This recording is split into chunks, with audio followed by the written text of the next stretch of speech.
her in person, and I'm so honored to be introduced by her. So happy to share some writing with you guys tonight. I also wanted to say thank you to my family for being here and filling my life with art every day and laughter and inspiration. So clap for them.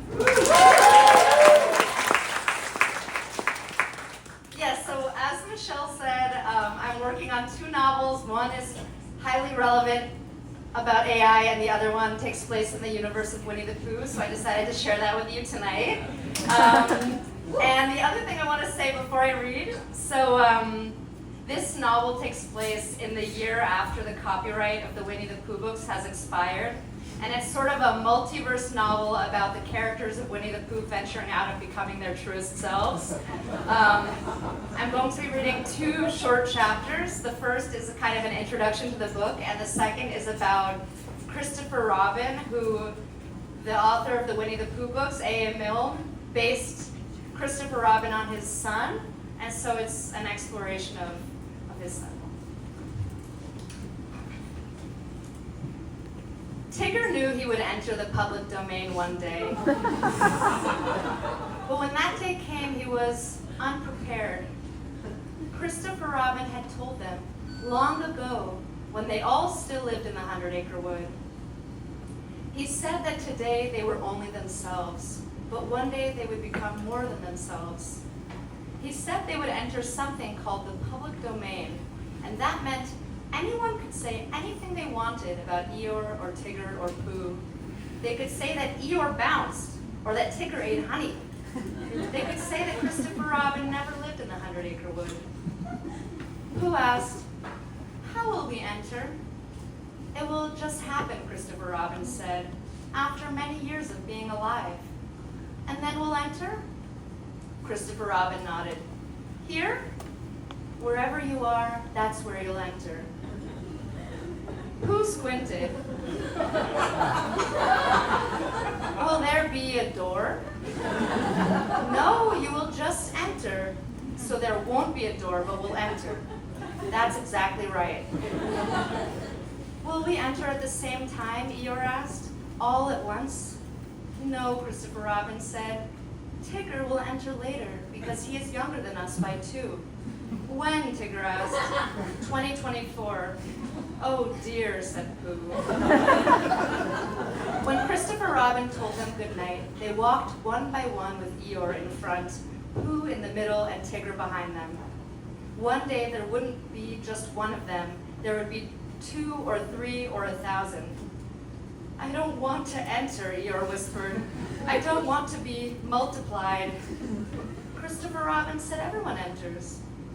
"Will you walk me home?" Eeyore said. "We always walk you home," Tigger replied. And they turned toward the gloomy place where the path narrowed. "You love to worry," Pooh said. "That's not true.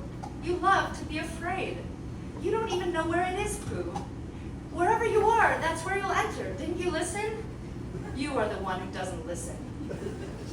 After dropping off Eeyore, Tigger walked Pooh home. They reached the tree where Pooh lived and faced one another. "You're not afraid?" Tigger asked. There was a sugarless expression on Pooh's face. "I won't be afraid," he said, "even if there's no door." Throughout their childhood, they seldom spoke of it. But then the years passed by, slowly and quickly like they always do. And tonight, at midnight, Tigger would enter when the years changed and 3 turned to 4. The other Christopher Robins. He had 3 names. Rosemary, the name his parents wanted to give him. Christopher, the name they gave him. And Billy Moon, the name he gave himself. Christopher Robin's parents were convinced he would be a girl. They picked the name Rosemary. "She's kicking," they would say. "Rosemary is kicking." They were so excited to meet her. But kicking is an imprecise language. 1 kick means I'm alive, but 2 kicks doesn't mean I'm a boy. I'm a boy and my name is Christopher. He couldn't have explained it. He couldn't have said, "I'm not Rosemary, I'm someone else." And so, when Rosemary was born, It was as though they had lost her. His birth was also a death. Adults think they have some special authority on death, but it's just not true. Children are the real authorities. They are so much closer than adults to having never existed. Even after Christopher was born, they still talked about Rosemary. Sometimes it made him cry. Instead of loving him, his parents loved a possibility.